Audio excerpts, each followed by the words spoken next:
And we are live. Welcome back to another episode of the Mecca of Banter podcast. Cheers, boys. Cheers. Cheers. We gotta get it week like in a the little book. soundboard, like You're like, someone I has to kind find of want one. someone Like, to do it. or I Yeah. have someone in the background hyping me up. I can just pull up the rap air horn on that. Absolutely. Before we all check in, did want to mention we do have a special guest today. Yes, sir. One of our very own from the Mecca of Banter group message, Jake Wynd. Let's get a round of applause. Jake, welcome, brother. Welcome. Happy to be You can here. see by his gorgeous background, he is a Chelsea fan as well. Finally got someone who bleeds blue with me on the pod. Unluckily, the timing of you to join with us sitting in 10th, but hey, love to have you. Yeah, it's a real down days for us, but hopefully going to get better here soon, getting guys back. The only thing I like about you right now is that mustache. Everything Thanks, else. buddy. The Wine brothers for know you. how to I'm with grow that. some mustaches. Yeah, yeah. You know, we made a comment, when Elliot was on the podcast about how Wings just got a little bit more brave in his like takes. Nick Yes. already makes the most wild Yeah. takes on the podcast, so like I can't imagine him being more brave. But Jake, happy to have you, brother. Really happy to Yeah. have you here. I'm really Jake, excited where to hear what can- Nick has to say. Yeah, same. Jake, where can we find you on Twitter? As of right now, no Twitter for me, but you can Ooh, find me okay. on Instagram at windup23. Beautiful. Yeah. Beautiful. Sheesh. Football And for Twitter those comes who soon. still don't have our voices memorized yet, I'm Winks. You can find me on Twitter at LCW21. What's up? It's Hen at Henry Wind. That's me. What's up, fellas? Great to see you all. Tough weekend. Happy to be here. Woo! Find me on Twitter at CDubs10. We got some spin zones for you, though. We got some spin zones coming up my sleeve. Oh, let's see 'em. So many. Yeah. Who here at Young Yid? Spurs Twitter's a really dark place, but 3 points today makes everything a lot better. So we move. I feel like we could add that to our soundboard. It's like Twitter is a bad place for Spurs fans. It's Dark days. It's a dark area, man. Everything's bad all the time. It's insane. Yeah, before we get into Prem, though, we have a good episode today. I'm going to talk about a little recap of the weekend games with Jake being on. Going to do a little deep dive into Chelsea, talk about some transfers and stuff like that. But before we dive into the Prem and talk about some of those games, did want to mention the Bundesliga is back and wanted to talk about Dortmund a little in their weekend clash that they had. And our young boy scoring a worldie. Worldie. Much needed. Absolutely much needed. Yeah, so for those of you that don't watch the Bundesliga, they had the longest break of any league in the world. They were of the top five, rather. And Dortmund came back today or yesterday and played Augsburg, who is not a top table team for what it's worth. Like Dortmund is sitting in sixth, and Augsburg is not. So they should have handily won the game. But something that's fascinating about Dortmund this year, they've always scored goals. Like historically, I think they came onto like my radar in like 2012, 2013 when Lewandowski and Götze and Royce were all there. They just play brilliant counterattacking football. That's where Jurgen Klopp really made his name as a coach. So they've always scored. They've always had an incredible attack. This year, more than any other year I remember watching them, they just absolutely leak goals. Realistically, if you were a betting man, not saying that any of us are, but if you were a betting man, you could bet the over in just about any game that Dortmund plays in, and it would hit. Their goal differential is 5 throughout 16 games, and that is that's hilarious. scoring 29 goals and letting in 24 in 16 games. And mind you, they have like a world-class back four. All four of them start for their national teams, and they still leak goals. But the real highlight of the games were two people, and that is Jude Bellingham, who's behind me, and Gio Reyna. Gio Reyna coming off of multiple weeks of his name honestly getting dragged through the mud with Greg Wild Berhalter. stories. It's crazy shit. Wild Crazy stories. shit. for those of you that have been listening all season 2, you have heard our thoughts on the Berhalter, him not playing Gio through the World Cup. It's been asinine. And then for him to come on the field, not start, but come onto the field and score the game winner in the manner in which he did, then run to the corner and put his fingers in his ears to silence the haters. I mean, absolutely incredible. Poetic. We Can't love to see it. imagine that was just happenstance that happened. That was very much shots fired. But then you got to talk about the guy behind me, Jude Bellingham. Gets the game going with a goal, and then he bags another assist and wears the armband at the end of the game because he's that guy. The kid's everywhere. We talked about Gavi and Pedri last podcast on who would win a Ballon d'Or, and Dobes, you made the comment that Jude Bellingham would win one before him. He is the fucking truth. Every Very time I good. watch the guy, he is so good. I've been on this train for years, and I don't know if I could be more on board with the Jude Bellingham train than I am now. So crazy game What from your De Dortmund. Young, train just like doesn't exist ananymore? No, dude, I'm you're still just high like- on Frankie. yeah. I'm Very high much, on very much, Frankie. very much choo-chooing along there. But So a you're crazy just like game. an all I mean, young CDMs. yeah, dude, you gotta love him. But the Bundesliga is super fun right now. Top is 35 points, and then you go all the way down to 6, and it's at 28 points. So everything's to play for in the back half of the season. It's going to be an exciting one. I was gonna say Dortmund at 6. When you said that, I was like, wow, like that must be a Yeah. crazy league right now. And their 7 title points. race is probably that's insane. 7 points with their goal differential, though. If you think about it from that stance, like they let up 10 less goals, they're probably in first or battling for first. Yeah, Bayern, who's in first, who also has had like a pretty shaky season, even though they're in first. Their goal differential is 36, so they're close. That's They're a little gross. different. Yeah. All right, battling for second. Dude, I need to see another angle on Gio Reyna's goal because the only angle I've seen was the one just overhead, like from the telecam. I need something behind it. Yeah, I don't like that understand if there was Pogba some- angle. Yes. I don't know if Yeah. there was Like some see the outside curl. foot stuff. Like he there was a missile and the dip on it. I have to think it came into out. Like I don't know. It was just a missile. I need to see another angle. That's probably one of the issues with the Bundesliga is the coverage to a certain degree, but maybe that's just us being Americans. Who knows? We get NFL pylon cams. We can't see Gio Reyna's screamer in the 80th from another angle. Whatever. My favorite thing about the goal is if you watch it back, like literally maybe half a second after he kicked it, Bellingham already put his hands in the air because he knew it was going in. Yeah, Like Gio it had starts selling early too. He, like, yeah, pulls it a had step. so much distance to travel, and he was already celebrating. Jude was celebrating. It was awesome. It was great. Great. I love their relationship too. Him and Yeah. Jude both like posted each other on Instagram. Jude instantly, probably knowing that Gio needs that for a confidence boost, Sure. instantly posting him on Instagram. I mean, I think everybody in here knows just how good Gio is. And like for him to like, obviously he's not back starting, but for him to come off the bench and do that instantly and like their first Bundesliga game back is just the biggest like shut the fuck up to every single person who's ever questioning his ability. He's still 18. The kid's Yeah. still 18 years old. Kid. And like 18 he years didn't. old. I don't need him to be starting at Dortmund every day, but like, dude, that it's we don't have to doubt him at I was all. gonna say, Like, and his parents' drama right now with everything going on, like the kid's going through it and he's bagging goals like that. Like, come on, Yeah. like that's so I think American. Dortmund knows what they have in him too. Like Yeah. instantly, Oh, even yeah. after that stuff came out, Dortmund came out behind him. Dortmund knows what type of player they have. Yeah. Gio knows what type of player he is. The moment Greg leaves, like I think he slides right back into the national team scene, like I think so instantly. too. Yeah, and I want to give a shout out real quick. Winks and I were at Amsterdam to watch the United Arsenal game. We got there early, and Borussia STL is like a massive Shout out. Dortmund fan Shout group, out. and they were showing out at Amsterdam. We walked into a group probably of 30 supporters, Oh, all decked wow. out in yellow and black. It was super cool. So we got some stickers and we got some handouts. So if anyone from Amsterdam or Borussia STL is listening, shout out to you all. Dude, they had a big cake. shouts. They had like a cake there and like Yeah. the whole 9 flags put up everywhere, banners. I was like, dude, It was awesome.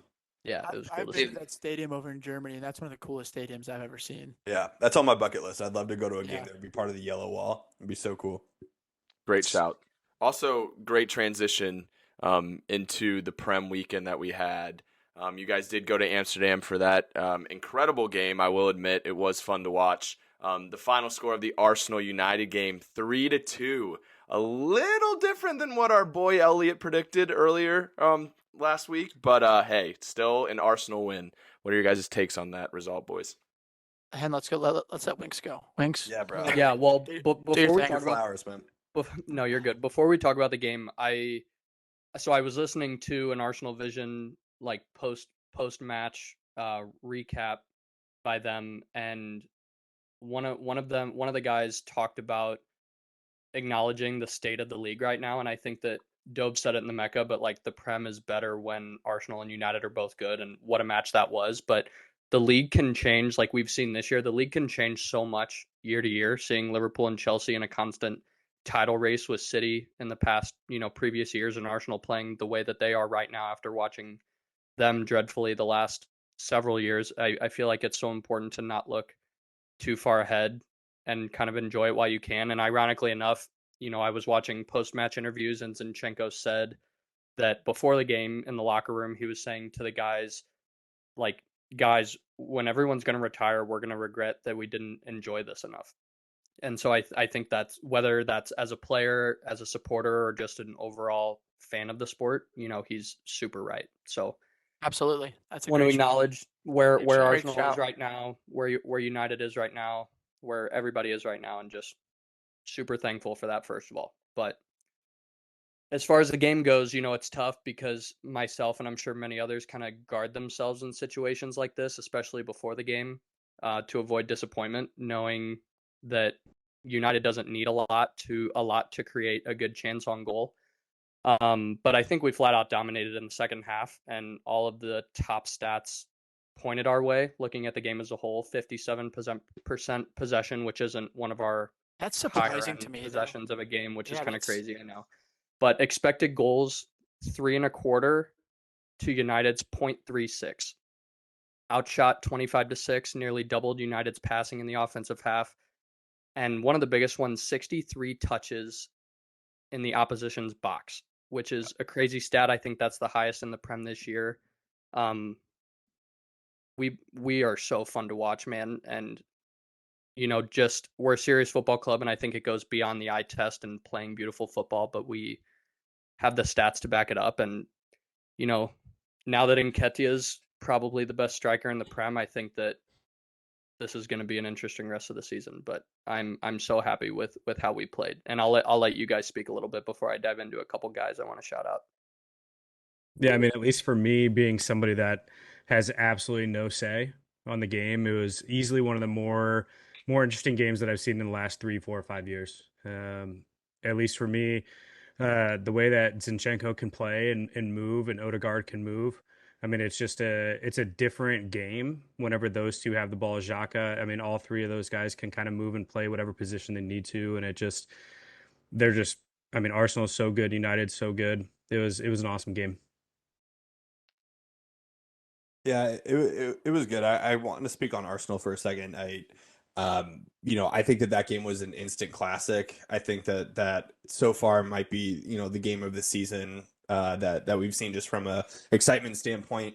I said it immediately after the game, but as days have passed, I believe it more and more. I think that at the end of the season, if Arsenal go on to do it, I think they'll look back to games like this,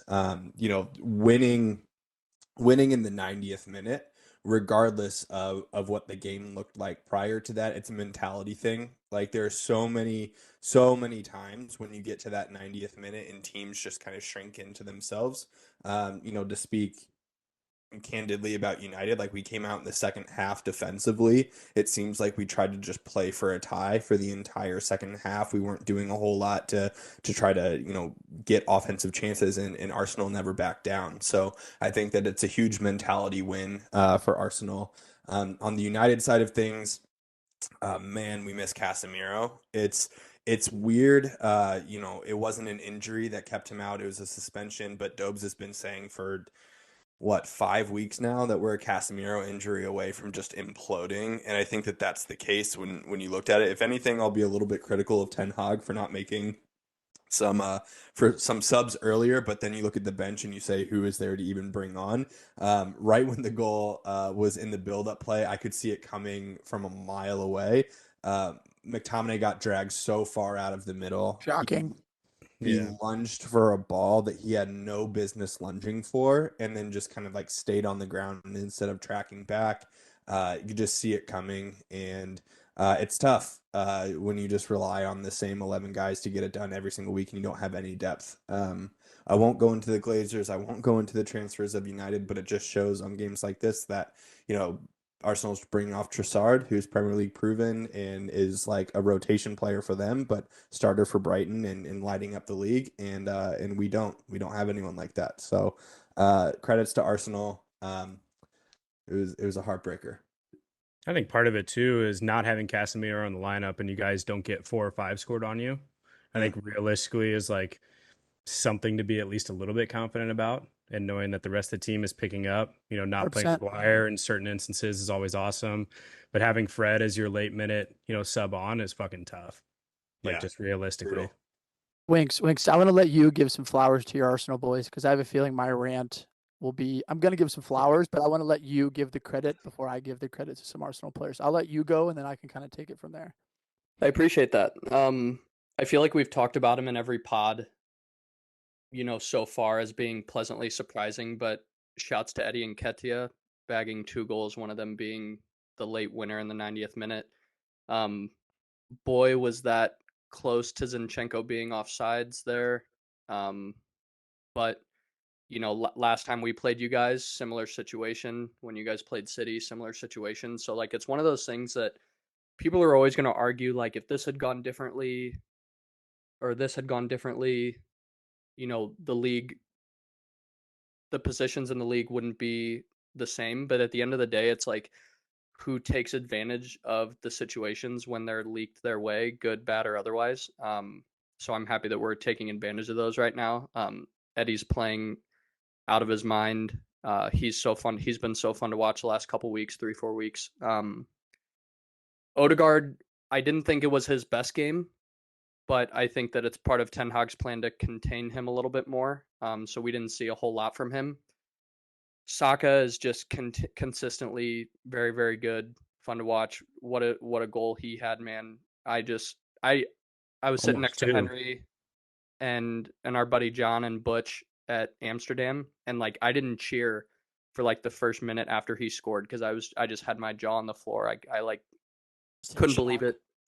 That was an insane shot. What a moment for it too. Like, of Yeah. all times for that. I mean, terrible defending by Eriksson, but that goes without saying. That was an unbelievable finish in that moment. Unreal. Far post, low, perfect. But yeah, and then doing the Rashford celebration after, I thought was funny. But like, if you know anything about Saka and Rashford, like, they're fucking boys. They are boys. So I think that was both a little jab at his boy, but also like, shows kind of the brotherhood that they have if you know anything about him behind the scenes. Main guy I want to shout out during this game is Zinchenko. I think that's pretty obvious with my background. I don't think we can win that game without him. I wouldn't trade him for anyone right now. I don't think Cancelo can do what he does right now, but he's probably the closest thing to being able to move across the field like he does. And man, is it so fun to watch him move. His heat map during that game was just incredible. And I think that rarely, and I'm surprised, but rarely did we have to see him track back super fast and take anyone on 1v1 besides Antony a few times. And Zinni has an easy time there with him. I think that he's pretty one-dimensional. But the one time that United did get in behind Zinchenko on that space, Party decided to just turn on the Where did that come nitrous. from? Unreal. I was like, Just who is drove that guy? Usain Bolt real quick. I don't know Yeah. if you remember, there was a video of Varane 4 years ago doing that for Real Madrid where he made up like 40 yards in the span of 2 seconds, and it was the same thing. It was crazy. And that reminded me purely of like a FIFA moment where like somehow these defenders can catch up to strikers that on paper have insane pace. Whatever the case might be, that was a great defensive effort from Party there. But I think Zinchenko was pure class, and listening more to that same post game interview, the reporter was asking him about like when he first got to Arsenal versus where they are now, and he kind of said that when he first got to Arsenal and was really able to start talking to guys in the dressing room, he said, guys, don't forget top 3 or whatever. We need to think about the title. And some of them, I guess, were supposedly laughing, but he said that now in the locker room, nobody's laughing now, and all of them are dreaming. And obviously, there's a lot of games to play. We see that United's back. City, as always, is there, but he really stressed to the boys, like, take it step by step. And I think that that's something that I've tried to say every single episode about these games that we have coming up. Like, it's so important to not look too far ahead at the goal, but take it one game at a time. So super pleased with everybody's effort yesterday. I can kind of piggyback on that, I guess, a little bit. I mean, to start, I mean, before the game, I kind of texted you guys right before that, like, based off the lineups, like, Arsenal should have won that game. Now, did I expect United to keep it that close? Not necessarily. I think that's why it hurt so much we did lose. Like, from the Arsenal perspective, when I always say the Prem is back at its best, for those of you who know your Prem history a little bit, like for almost a decade, it was like Arsenal and United was the biggest rivalry in the Prem. Like they were winning the league, we were winning the league, they were winning the Fighting league, for trebles, not Europa League. And so, like the United Arsenal rivalry, you could just almost feel sort of the difference of it coming back a little bit. I mean, Emirates on Sunday wasn't how Emirates had been in, like, I can't even tell you how long. I mean, then you break down the game a little bit, and like with Nketiah, the 2 goals to score, brilliant header. Like Zinchenko was absolutely everywhere. I don't know if you guys know this. I saw this stat today. And if any player that's currently playing in the Prem, he has the highest current win percentage. Wow. Like, that's insane. Goes from a winning City side to then a winning Arsenal side. Yeah, but just shows you the personality he brings. Yeah. And then you go to like a soccer and his impact. Exactly, absolute wonder kid, like with a wonder strike. Like Thomas Partey was consistent. I mean, as much as I want to like rag on him, he's a consistent player. Then you go to Ramsdale, like that Ramsdale save that on Rashford, like allows Arsenal to score that winner. And like for me, my favorite player to watch for Arsenal is Odegaard. Yeah. Like he's my player of the season. That in and out touch that he had into Xhaka, like if they would have scored off that, oh my fucking god! Henry and I looked at each other and we were like, "What did he just do?" Yeah, it was like an elastico. That was absolutely gross. I'm so like happy you brought him up because I was waiting for someone to give him cheers. All in all, very deserved win by Arsenal against like a very much of a B side for United. No Cassie, no Delo, no Sancho, no Martial. Like some guys that are extremely important to the way that we play. So like if you ask me like before the game, Sancho's in your starting lineup? Absolutely. When he's fully healthy, he was better in his prime than Jude is now.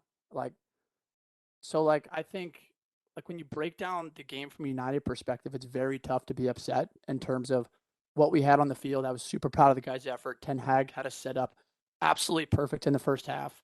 Kind of like Wink said, you'd expect United to have like 30% possession against the Arsenal team who always keeps possession. In the first half, it was 50-50. I think the difference in this game came from our ability to not bring anybody into the game. Jake just said it. Winks just said it. I said it early in the year. That's exactly why I don't think we're title contenders, because the moment we go from Cassie to McTominay, who shouldn't start in any top 6 club side, that's all you need to know right there. I don't know if you guys saw, I think from my perspective, it's like, not mad with the result, but you can see the progress. I don't know if you guys saw Thierry Henry's quote that came out today, what he said about the game. And it's kind of my exact United perspective. Here's what he said. He said, "I'm happy that Arsenal won. They deserve to win after their performance in the second half, but boy, Man United looked completely different under Ten Hag. I will be honest, I'm a big fan of Ten Hag, and I like him very much. He's a coach I recommended to Laporta after Koeman got sacked for Barca. He's a genius. Today we saw a team with three years to develop against a team with 6 months to develop. Also a team with 1 week of rest against a team with 2 days of rest. Still, Man United went toe-to-toe, which is surprising. I thought Arsenal will be all over Man United from the kickoff, and United players will sit back, but I was wrong. United, in fact, had better control of the ball in the first half. Give 1 more year to Ten Hag and back him in the market. United will be a force to reckon with. No disrespect to Sir Alex, but Ten Hag gets it right at United. They will play more attractive football than they ever played under Sir Alex." And I think that exactly right there is the reason that I just take it with ebbs and flows. Like Henry and I have receipts from 2021 saying we wanted Ten Hag. Like 2021, we pulled them up saying we wanted Ten Hag.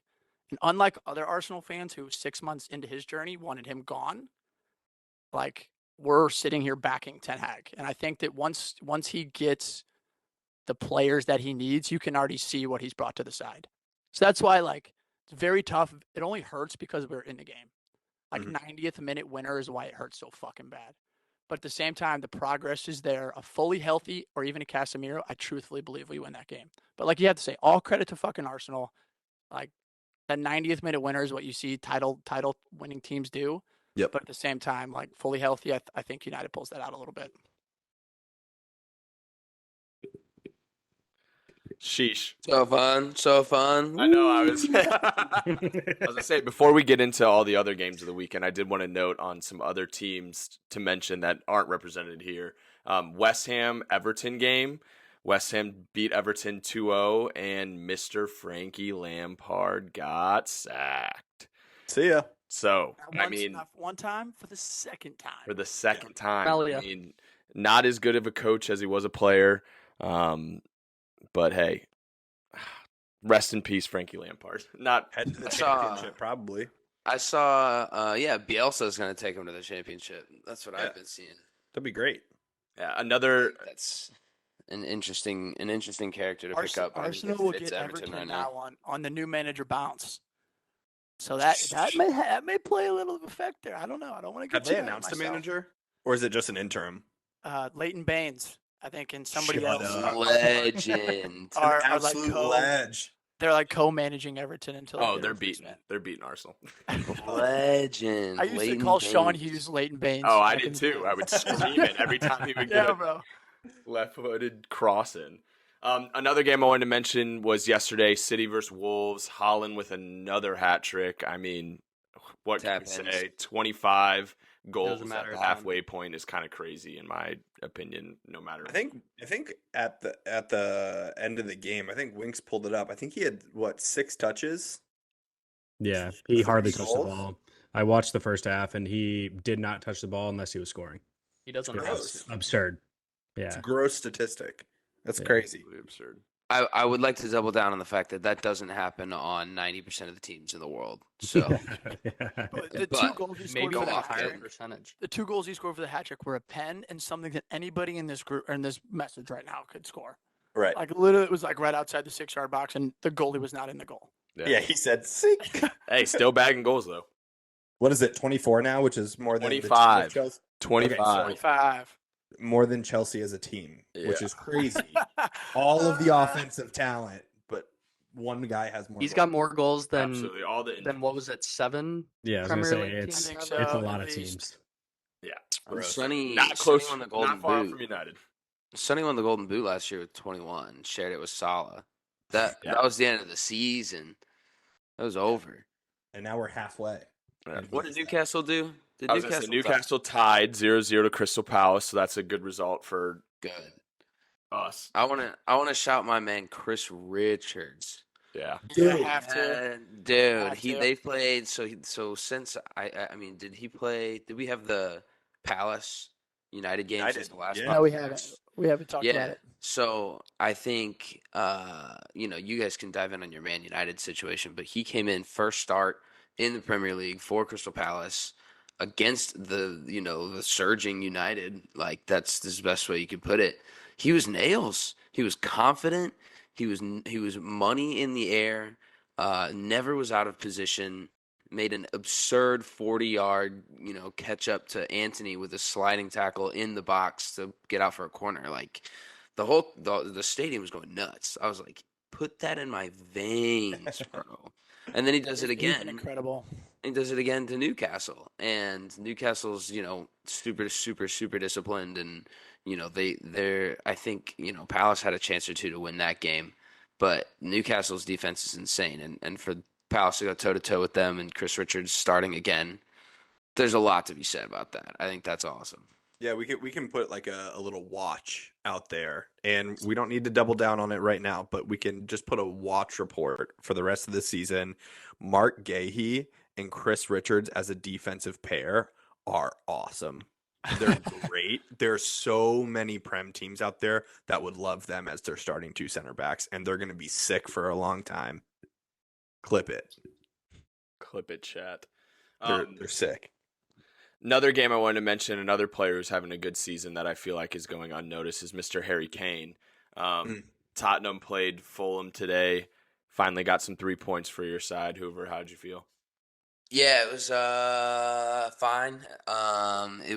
Harry Kane tied Jimmy Graves' record for all-time leading goal scorer at Spurs, which is pretty insane, considering he's 29 and definitely, has at least 15 more games with Spurs. So there's a good chance that he gets past that record. But I think that's a Conte win, big time. Like Fulham had a couple chances. I checked the stats. Their XG was like 1.18 or something, and Spurs was 0.9. But like none of it ever really felt threatening. Hugo didn't choke at any point.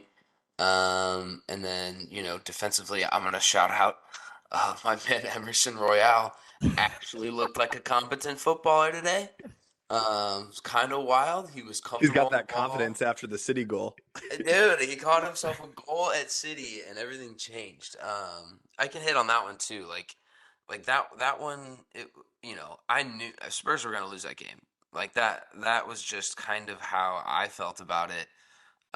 Not coming off a good couple of weeks, but then to go up 2-0 like that and implode in the way that they did was like, dude, just win or just lose outright. Let's go Easiest home. live bet of all time.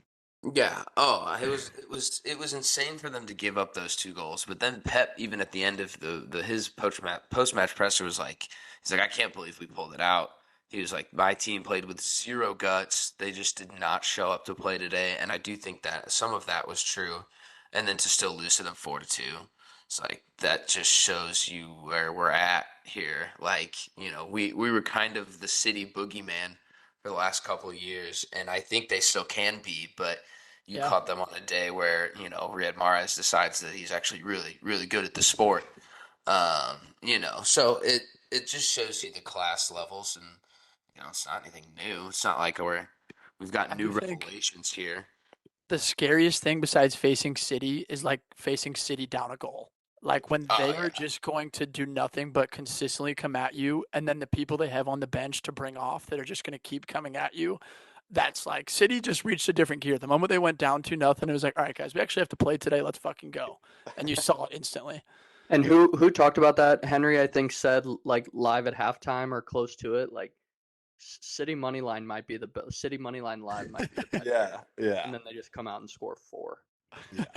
Yeah, I took like City over 1.5 when they were down 2-0, and I was like, yeah, this is easy. But Spurs 3 points, 3 points off top 4. Our sporting manager might go to jail for a couple months. I was wondering if you were going to mention that. Yeah, so Fabio Patrici's the director of football at Spurs, and he was caught up in a lot of scandal with the Juve situation. So they were penalized. What was it, 12 or 13 points? 15 points. 15 Was it 15 or 12? Yeah. Something like that. They were penalized X amount of points for some shady transfer deals that went through, I guess, without some supervision or without financial fair play regulations in mind. I don't even really know all the details, but Fabio Petrucci is very much so in the middle of all of it. And Daniel Levy said, yeah, let's hire a guy under a current investigation. There's no way that this could go poorly. And it did. So Juve's in the crosshairs as of right now. There's no suspension for him, but if he ever goes back to Italian football, he's got a suspension for 2.5 years. So, Spursy. Spursy. Harry Kane said in something or some media outlet that he's open to signing a new contract. That in itself is wild to hear. I do feel that Conte has a better handle on the dressing room than anyone outside of the dressing room understands or can tell, because from Twitter, like I mentioned earlier, it's just bad. Everything's bad. Like everyone's leaving. Conte's leaving. Our director's going to jail. Like Harry Kane's gonna leave. Like it's miserable. But I do think Harry had a comment today in the post game that was like, we had a meeting with the manager, and we're on the same page about everything. Like those guys are still trying to do the same things they've always been doing, and they're still in some competitions that you want to make a run at. So, um, you know, weird days, weird days. One thing I did want to say that you kind of just like went over that I wanted to bring up with like how Dope's talking about the Prem is back and everything. Like you guys are only 3 points off of top 4, and everyone's been saying Spurs are in the mud, Spurs are in the mud, and like who's been depressed with being a Spurs fan lately, but like you're 3 points away from United, like this rising United with Eric Ten Hag with this awesome side. Like you're only 3 points away from them, and we're only a point away from 6. Like I just feel like the difference between the top 4 and our awful teams over here is not as much as we think. I think we go a little bit week to week in the sense that, you watch how the team plays and how they react and how the media reacts. And there's a lot of things that play into that. Like absolutely, Dubs and Hen are off a high horse here about, after the last 4 weeks. Okay. So today it was not a good day to be a United fan, Henry. So, suck on that. It ebbs and flows. Watching Spurs play is miserable, and watching United is really fun. Yeah. So there's 3 points that separate that, and I think that's a great perspective to keep. And it's like, we're not gone and out of anything here. I think we've still got a last half untested Newcastle. And you like Dub said, Casemiro's an injury away from being back to pretty, mild United team. So there's a lot to play for, and I'm still very much so in the Spurs should get top 4 conversation. But it just every day we go, man, it looks increasingly more. Spurs Twitter is so much like United, to where it's like you win, you're fucking everybody is jacked up. You can't find a negative comment anywhere. And then when you lose, it's like, holy shit, the world's falling. And I feel like Spurs Twitter might be like the worst with that, at least from what I see. It's like after the City game, it's like a nightmare. And then today, there's just never been fans are just happy with 3 points. Like seriously, like I'm seeing tweets that are like 3 points, build on this. Yeah, exactly. Champions League run, FA Cup run. We're in that top 4 is 100%. Yeah, and it's like we beat a really good in their defense away Fulham team. But yeah, man, let's pump brakes. Let's take a wider lens view of the situation, and it's still a mess. But Daniel Levy runs our club, so continue. Yep. And great transition with another big mess of a club right now with Chelsea. Woo woo woo. Yeah. You're getting to the stage, Nick, where you're just like in the self-deprecating stage. You're getting to the joke before anyone else can. It's like the ultimate form of protection. Absolutely. I'm just full on accepting it. And I wanted to save it. I wanted to save it towards the end with Jakey here, our special guest, kind of dive into Chelsea after the weekend. 0-0, boring game. I hope none of you guys woke up for it. I woke up at 6:30 bright and early and watched the entire thing all the way through. It was boring. The mid-table derby? Is that what they were calling it? I think Hoover said it right. Like when I said, "Oh, you're only 3 points off from United," I completely agree with your take on like when you're watching Chelsea play, it's just not fun to watch right now. And when you're watching some of those top clubs play, it's actually decent football. So like I completely understand where you're coming from for that. One thing I will say after the weekend is Mudryk coming on.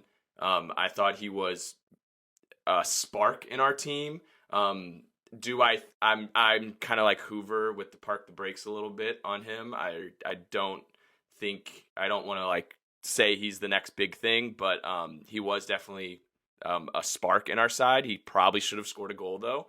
I definitely think it is honestly a plus.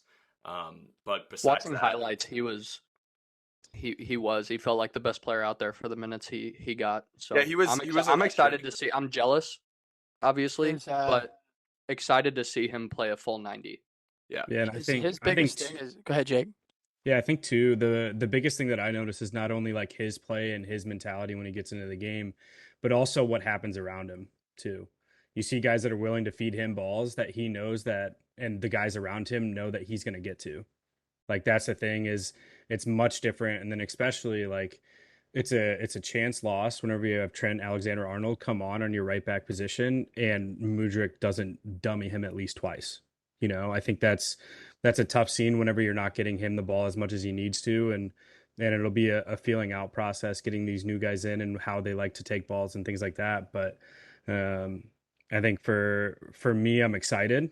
I'm not full high horse on him yet, but it is kind of like the Jow effect, right? He plays for a certain amount of minutes and he brings just a different level of game than anybody else that we've seen for, you know, 18 games or however many it's been, 18, 19, 20. Do you think that the João Felix situation with like playing his first game, starting the first game, and then getting a red card 47 minutes into the game was like the reason why Mudryk didn't start the game? Do you think that Bowley was like definitely not? Let's get him like 10 minutes, ease into the Premier League, no red cards. I I don't don't think know. so. I don't think that I mean, would go into a decision on whether he's starting or not. I think it had I to mean, do more with Yeah. yeah, fitness it's not the. I and don't think it's the stuff red. I like think that. it's just the smart for the manager to ease him in. Yeah. Yes, I agree Yeah. with that. I don't think the red was the reason behind it. I see think- a little dig though. I've got a spin zone a little bit, and I think this will probably start the deeper level into like the bully situation and what you guys are trying to do and where the vision's at. But like this isn't supposed to be like super negative. But these two guys have come in, and I think you can look back at some of the wingers and attacking players that Chelsea have brought in. Do you think they come in and have this spark because they're not playing a system that isn't built that way? Like I think Joao comes in, and we knew that Joao's like he was snuffed out at Atletico. Like he wasn't playing positions, and they weren't playing a style of football that suited him. But he came into Chelsea that at the current moment are playing a little bit that way defensively and trying to find ways out. Do you think that they come in with this whole different perspective of like, yo, nah, give me the ball, Freedom. no. Like, yeah, let's No, make more space, and it's because of this. They are not used to what they've been told to do. They're what they were told to do at their old clubs was get the ball, attack the field. Like, Yeah. Yeah, and I think that's going to shift quite a bit personally, because what you get is you get guys like Mason and Kai who have been playing so far forward and not in their natural positions necessarily, and giving them a position to take a more, cam style position or whatever it might be, and allow these guys, all three guys that, especially up front that we've signed in the last, month or so, want the ball at their feet. They want to chase down balls, they want to be creative, they want to do different things, and I think, getting other guys back is going to be huge too. Alongside of that, like I you also think think, there's a pressure as well. yeah, There's a pressure on those guys to now perform. Like I know we've spent a lot of money, but like we're in a spot right now where we need results and we need wins, and these big signings need to perform for us. So like when they're coming on, like it's almost like hey, like you're gonna get the ball and we need you to perform. Like that's what's gonna happen. I think that goes into, and this is by no fault like Mudryk's fault, but like he's $100 million player, Yeah, and whether we think over he is or 7 not, years, and he's 70. 100 million Still. is 100 million. I know. So Yeah. he's It's gonna an get absurd amount of he's gonna money. get It the is. same I'm just saying. critique that Anthony's getting, that Jack Grealish gets, that all these people that have that one before their price tag, they're gonna get. Like I don't agree with it by no means, but like soccer Twitter was already after Mudryk didn't hit the like that left-footed shot, he didn't hit the frame, was 100 million, 100 million, 100 million, 100 million. So that's going to be something that a young kid like that is, to no fault of his own, to no pressure of his own, just like Anthony has to live with. Yep. And so I do think, tell me if you guys, this is like kind of on. I think Mudryk reminds me a lot of Garnacho. Like I think both of the ways that those guys play, like Mudryk got the ball and he was so direct. You could see exactly what he wanted to do. He wanted to get at people. Jake, like you said, put them off balance, drive the line. That reminds me exactly of Garnacho, where his first thought is always forward. And that's like, truthfully, he's the best player of the match for me, but Yeah. that's exactly what he made me think of was Garnacho. I guess I like the comparison, and it's definitely something that I notice as well, is like his first touch moving forward, especially like after weeks of watching Chelsea try to possess it out of the back and hold possession in our midfield when we certainly can. It was nice to see someone like his first touch was going forward, and he was almost pushing it half the time. He was like, I'm going to try and beat all these guys as I'm trying to take them on. So I thought it was brilliant. You know it's coming every time, and it gets the fans off their feet every single time. So, Jake, I know that obviously like you've been watching Chelsea for a while and you know just as well as any of us and you listen to the podcast every week and you've heard all of our thoughts on like all the transfers. Yeah. Pulling up your squad and Nick, before you even get there, half of your squad is injured. So like we Yeah. know that.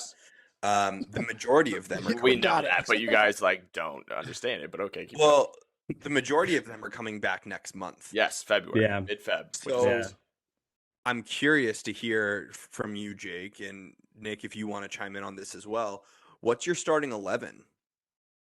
I think It's funny, we texted each other. Yeah, we kind Really? of. Okay. Yeah. We'd love to hear it.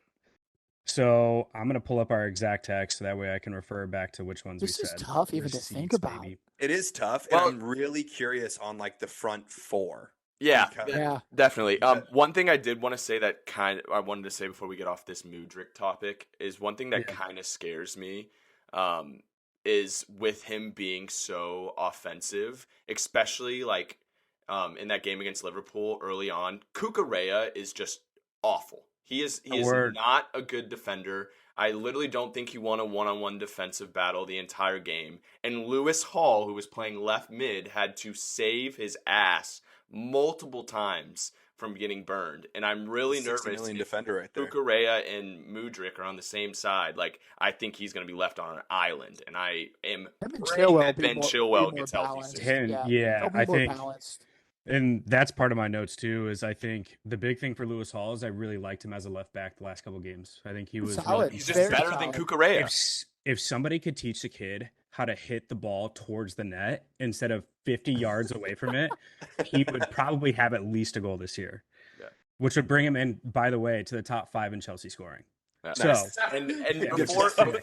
before we go into these two lineups, because it's a great question, Henry, I want to ask you guys, who do you think is the player that I kept on and he left out? Mount. Ooh. My guess is that you left in Kai and he didn't. Correct. Yeah. Absolutely. Correct.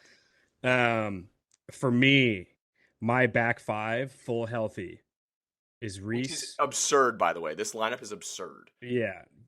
Reese, Fofana, Silva, and Balashile with Chile on the far left side. Where? Oh wait, And then- who's your keeper? Mendy. I can't, Okay. dude. Kepa scares the shit out of me. Anytime a think ball's Kepa's coming into here the to box, stay. I'm scared, dude. Anytime the ball's in the air, it scares me. Yeah.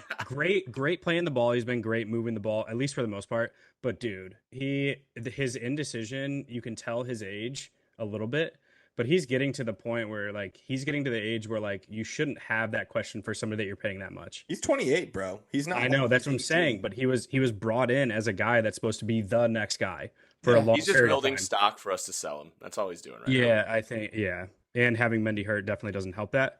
In the middle, I have Mount and Conte. I think that full healthy, those are still my two guys. I think allowing Mount to control the midfield and then having Conte just as a backup. I mean, I think it's hard to say no to that. When is Conte back? I haven't even thought about that guy in forever. Mid-February. Yeah, Yeah, it looks 'cause- like mid-February, but some like, I reports keep say that hearing it's going to different be the start dates. of March. So Yeah, I was gonna everything say, I've I keep seen is hearing- kind of like going around there. He is working out, but he's not working out with the team. So he's doing stuff individually as of right now. So who Progress. knows how long that's going to be. Yeah, it's moving in the right direction. And then front 3, I have Madueke, Zhao, and Mudryk. I don't have a specific place for any 3 of them to play as of right now. I think that's allowing them 3 to kind of figure it out. I think, especially with those 3 and Mount, if he's playing correctly, I would give Kai a chance in that spot too, to be quite honest. And then as of today, it looks like Enzo Fernandez is another look.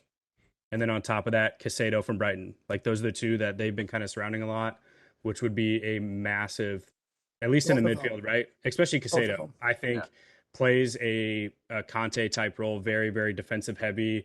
Probably one of the best tacklers that I've seen, at least in the midfield and taking balls away, or at least that's available. So And it's the- listed as not available, but we'll see.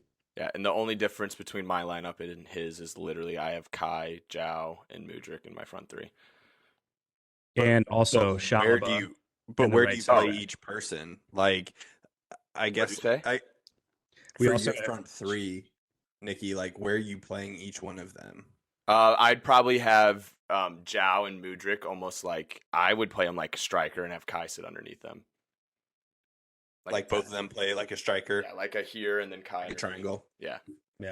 Yeah, it'd be interesting. Mattawaki, who you guys signed, I think is, while you have a million wingers, you don't have an out and out right winger. And that's what he is. Like, that is his position. He doesn't play any other position. That's what it is. But granted, he could show up as a right back in 2 weeks. So there's that. But I think when you look at the forwards in particular, if you all aren't doing any business in January to like do some loans, you're going to have a bench full of really unhappy players. And I know that you have Champions League and I know that you have Premier League games, but like a whole bench full of some really unhappy guys. It'll just be an interesting experiment to see what Potter does over the next couple of months. Yeah, I think so too.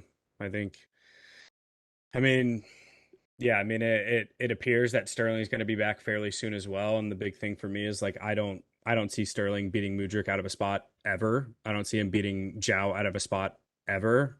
And nice then to come off the bench though. Yeah, exactly.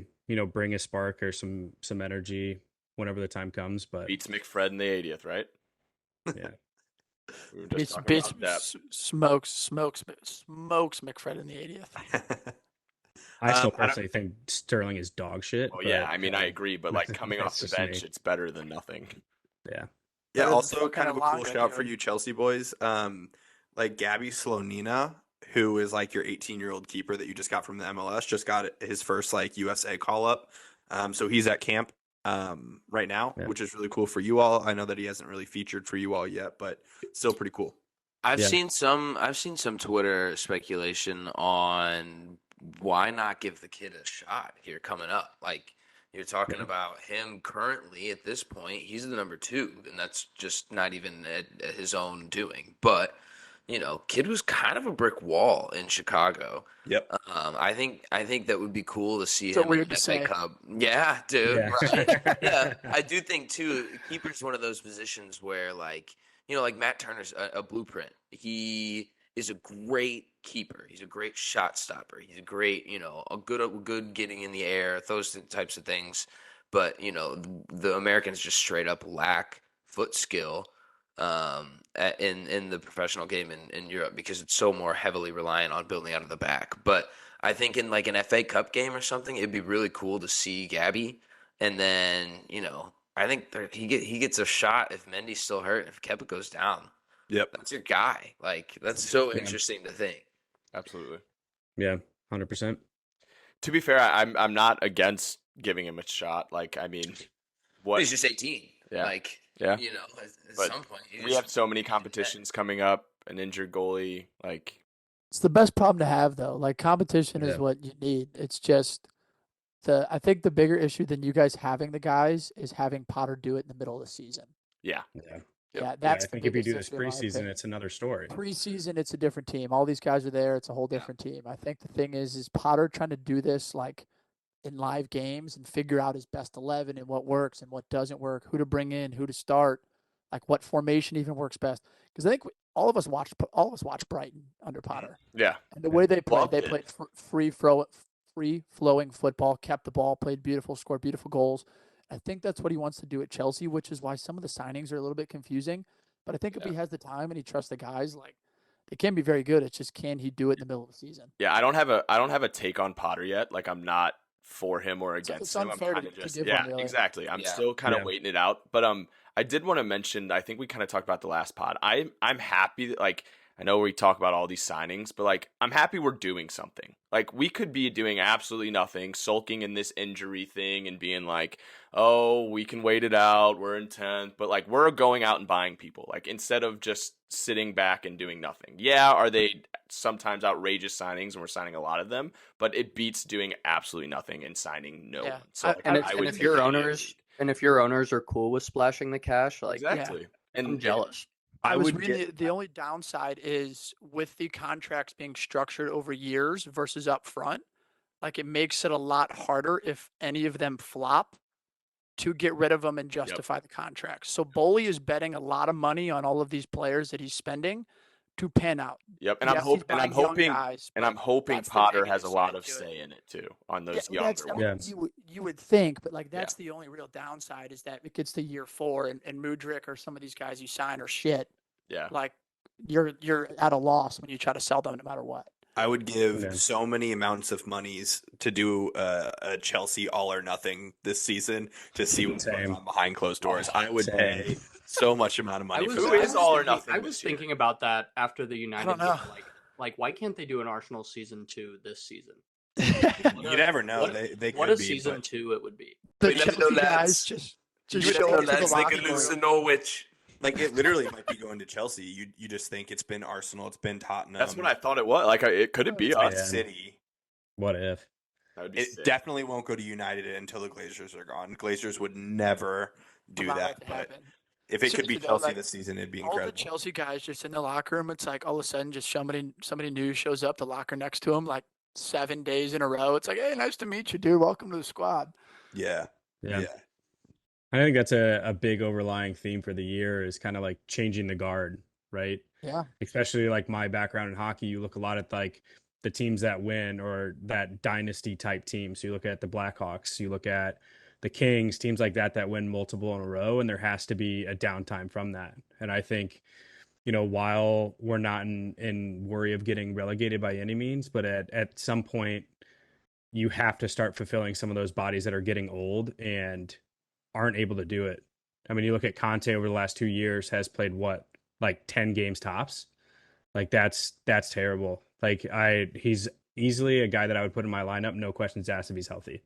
Mhm. But having guys, I tried to look up a stat of how many games Chelsea's played over the last 4 years comparatively to some other teams. I know it has to be up there comparatively to a lot of teams. So you're putting a ton of play on these guys.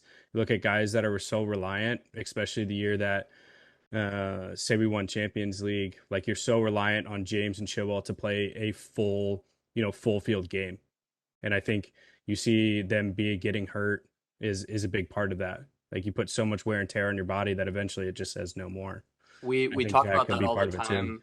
We talk about that all the time on here with how many games and tournaments seem to get added throughout the season. And then on top of that, this year, the World Cup right in the middle of it. Yeah. Like, at what point does it become Bullshit. At what point Yeah. does it hurt the sport and become like when do they revert back to it more being about the players? And I think that that's why, for example, not to Americanize it too much, but why the NFL does so well from a money standpoint is no, they don't have nearly as many games, but like the few games that they do have, like everybody's watching them. And I feel like, it's, and then you go to like baseball where they don't get near the viewership because they have over 180 games in a season. And like soccer is approaching that, not quite 180, but so many tournaments and so many games. Like when does it get too diluted? When does it hurt the players? Because obviously the strain on your body in soccer versus baseball is way different. But 100%. That's a great I think point. it's something they need to revisit.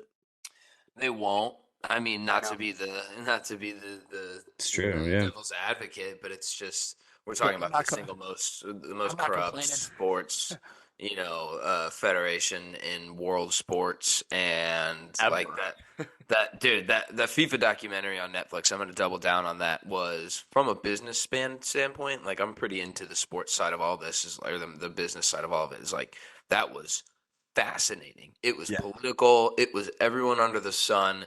It was every federation. I mean, so it's hard to ever, we got out of the UEFA Super League thing really not all that long ago. And the guys that bring bring it back, to I that think. are still beating the drum. So I'm with you, Winks, 100%. I think that's we're losing a little sight of that, and Qatar is the prime example. But they're we just won an gonna All-Star keep game. adding more. Yeah, they're gonna keep adding more. Like I think the injuries are always come in football. Like it's part of it. Every team, it seems like even without the World Cup, like it happens to some team every single year. So like it's just like next year, maybe it's been United the last few years. Like it just happens. Some teams get caught with the injury bug, and that's why you see the best teams always have depth. That's why City's been as good as they have long, because it's not like KDB wasn't out for 4 or 5 months at a span and they still won the league. So like that's where the depth just comes into play.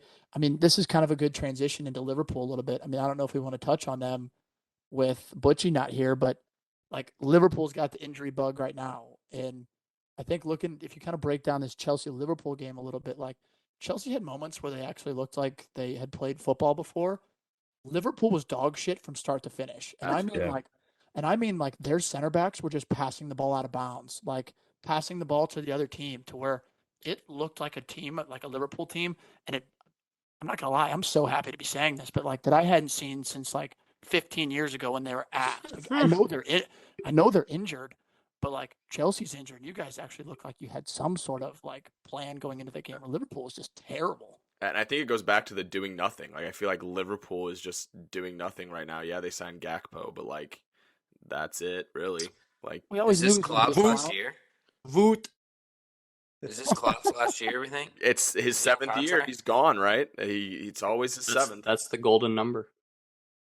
Their one with the Fenway Sports Group kind of in limbo for how they're moving forward with the club. Like they're in the exact opposite situation where Chelsea's like, all right, we're gonna go out and buy these guys. Fenway Sports Group's kind of like the Glazers at the moment. Like they're not looking to spend that much money, and with their front four injured, it's like they can't play heavy metal pressing football that Klopp loves, and I really think they haven't found a way to adjust that.